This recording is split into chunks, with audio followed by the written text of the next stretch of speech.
la connaissance de son mode opératoire, déjà, ça va nous permettre effectivement de reconnaître.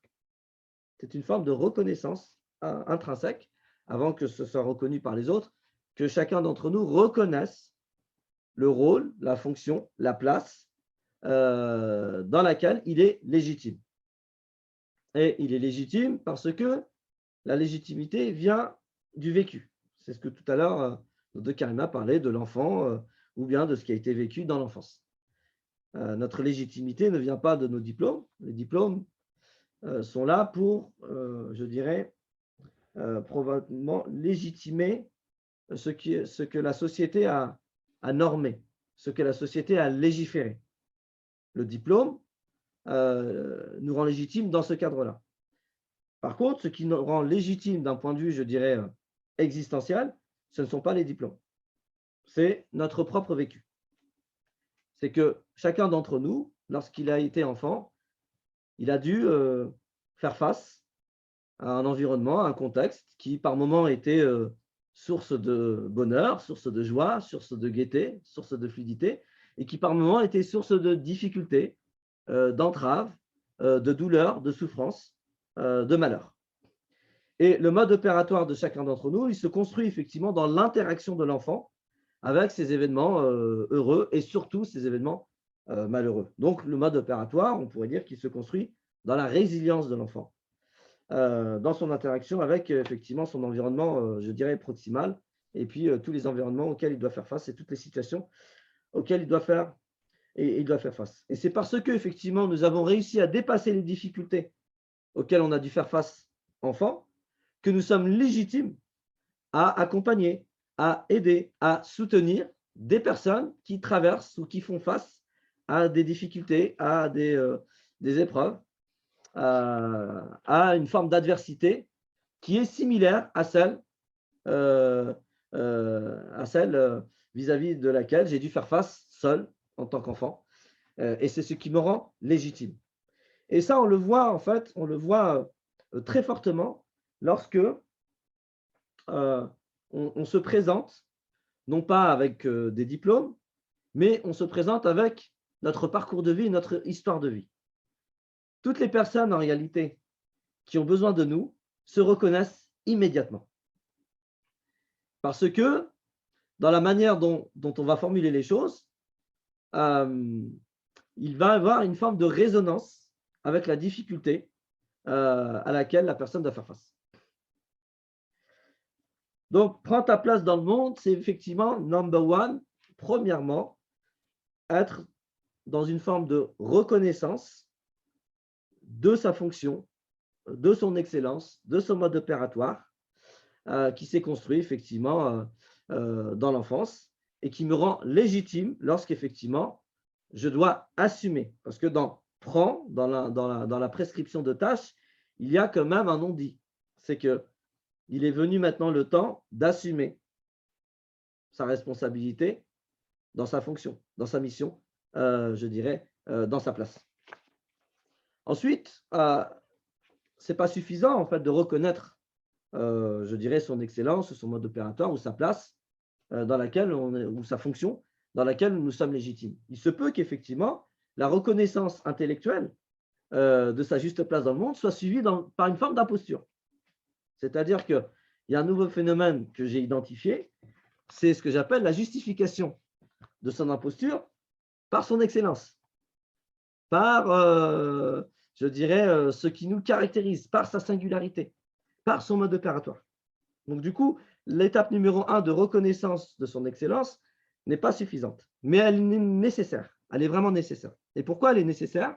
Et il est nécessaire de la faire avec des personnes, de ne pas la faire tout seul, parce que de toute façon, on ne peut pas le faire tout seul. On n'a pas assez de recul vis-à-vis de nous.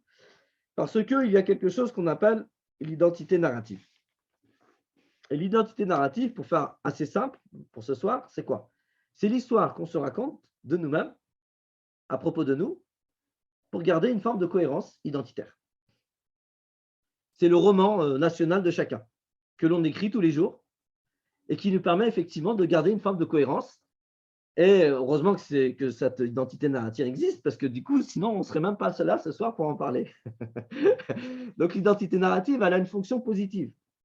C'est parce que nous, les êtres humains, nous sommes câblés pour, je dirais, pour la chose suivante, pour la nécessité que comment dire ça, que notre vie garde une forme de cohérence. Sauf que il se peut que l'identité narrative soit aux antipodes de notre excellence et de notre mode opératoire. D'ailleurs, quand on découvre le mode opératoire, quand on découvre l'excellence, justement de toute personne qui veut effectivement trouver sa juste place dans le monde pour pouvoir la saisir et l'assumer complètement. Le plus grand enjeu pour le guide tisserand, alors le guide tisserand, je rappelle, c'est une personne qui est habilitée à découvrir le mode opératoire. C'est là où on a besoin d'un diplôme. C'est quand on veut fournir, quand on veut livrer quelque chose qui est normé, qui est légiféré. Là, on a besoin d'un diplôme. Moi, le premier. Donc, c'était juste une petite parenthèse. Donc, je disais que le plus grand enjeu justement pour le guide tisserand, c'est justement de ne pas se laisser embarquer et entraîner par l'identité narrative de la personne.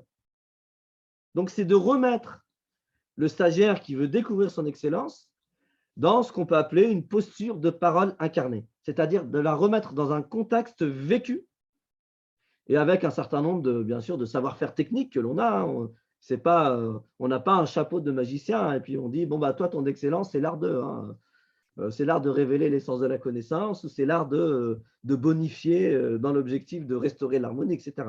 Non, il y a un vrai savoir-faire technique et on a finalement des critères pour savoir est-ce que la personne, là, lorsqu'elle me fait la narration de ces moments d'exception dans sa vie, est-ce qu'elle est dans cette posture de parole incarnée? Dit autrement, est-ce qu'elle est en train de revivre un vécu ou est-ce qu'elle est en train de me faire finalement la récitation de son identité narrative, de son roman national? Et il y a une vraie différence entre les deux. Alors, pourquoi je dis tout ça? Parce que je dis que dans cette première étape de la reconnaissance de son mode opératoire, on a besoin effectivement de quelqu'un qui est habilité, qui est expert dans ce domaine-là, pour justement nous permettre de nous rendre compte que probablement, il y a un gap entre mon excellence, donc ma fonction sur Terre, donc ma juste place sur Terre, et l'histoire que je me raconte de moi-même à propos de ce que je peux apporter au monde. Et Dieu sait que j'ai, dans ma petite expérience dans l'accompagnement, déjà accompagné plusieurs personnes qui, effectivement, étaient vraiment dans leur identité narrative et probablement que des fois, leur identité narrative les empêchait de quoi? De reconnaître pleinement leur juste place. Et là, c'est très en lien avec la notion d'imposture. La notion d'imposture, ce qui l'explique, qu'est-ce qui explique qu'une personne veut s'imposer dans une place, dans une fonction, dans un rôle dans lequel elle n'est pas légitime? C'est parce que son identité narrative est tellement forte qu'elle y croit, qu'elle finit par y croire au roman national. D'ailleurs, c'est le but d'un roman national, c'est quand même qu'on y croit. Donc, quand la personne finit par y croire, elle va avoir beaucoup de mal à pouvoir reconnaître son excellence. Néanmoins, il faut quand même tenter de faire le travail. Et le travail peut se faire, plus ou moins. Par moment, ça nécessite effectivement de mettre la personne en réalité face à son vécu tel qu'il est, face à son vécu factuel, je dirais, pour qu'elle puisse effectivement se rendre compte que oui, que l'histoire qu'elle s'est racontée ne correspondait pas au vécu. Donc ça, pour moi, c'est la première étape, c'est je reconnais mon excellence et donc je peux reconnaître ma place, ma juste place dans le monde.